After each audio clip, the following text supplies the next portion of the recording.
The Heinzelmännchen of Cologne.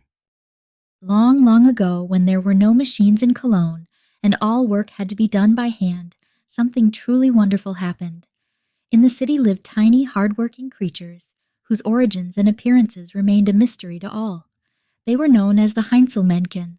The people never saw them, but every night, as the city lay in deep slumber, they emerged from their secret hiding places and began their work. They sewed clothes, baked bread, built houses, and crafted shoes, all in complete silence and with incredible skill. In the morning, the people of Cologne discovered their work already done. The bakers entered their bakeries to find fragrant bread and crispy rolls, freshly baked in the ovens.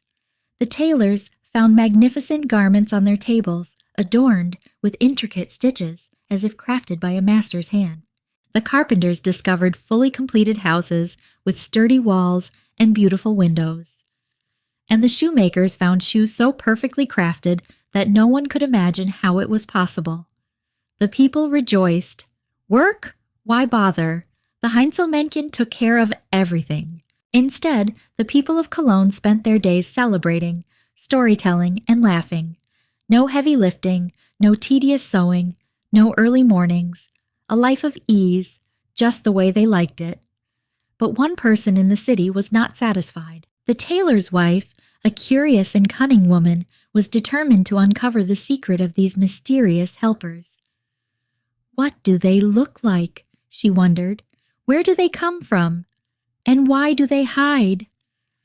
Night after night she tried to catch a glimpse of them, but the Heinzelmännchen were quick and silent. No one could ever catch a glimpse of them. I will find out, she finally said to herself. So she devised a plan. One evening, after her husband had long fallen asleep, she took a sack of dried peas and quietly snuck into her husband's workshop.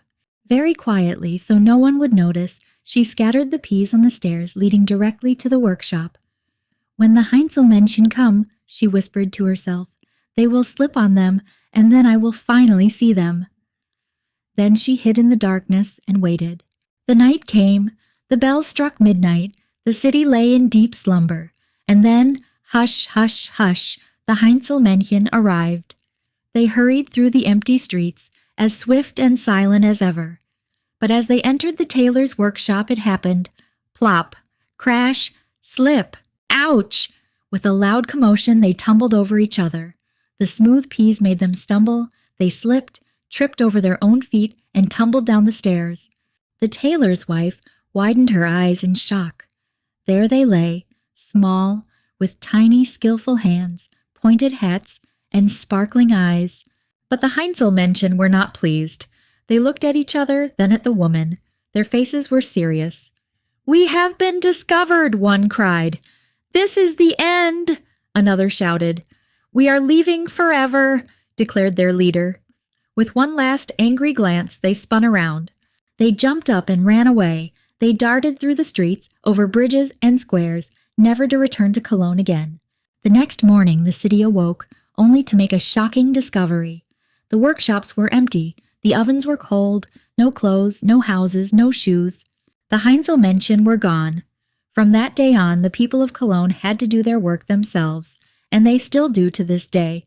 And so, to this day, the people of Cologne say, oh, if only the Heinzelmännchen were still here.